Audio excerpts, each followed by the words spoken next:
மயிலாடுதுறை மாவட்டம் தரங்கம்பாடி தாலுகா ஆறுபாதி கிராமத்தில் பிரசித்தி பெற்ற கீழமாரியம்மன் ஆலயம் அமைந்துள்ளது. இவ்வாலயத்தில் 35ஆம் ஆண்டு தீமிதி திருவிழா கடந்த 21ஆம் தேதி காப்பு கட்டுதலுடன் துவங்கியது. அதனைத் தொடர்ந்து தினந்தோறும் அம்மன் சிறப்பு அலங்காரத்தில் எழுந்தருளி வீதியுலா உள்ளிட்ட நிகழ்வுகள் நடைபெற்றது. இதனிடையே விழாவின் முக்கிய நிகழ்வான தீமிதி உற்சவம் இன்று வெகு விமர்சையாக நடைபெற்றது.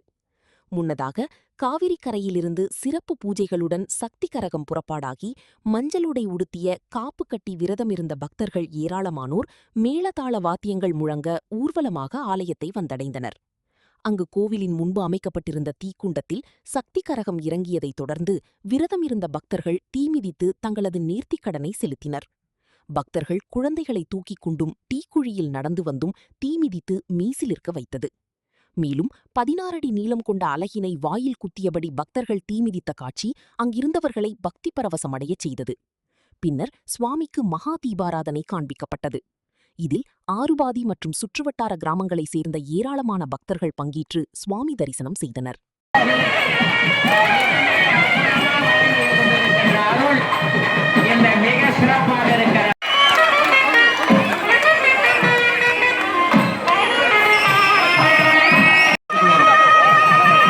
ஓம் சக்தி ஓம் சக்தி ஓம் சக்தி ஓம்.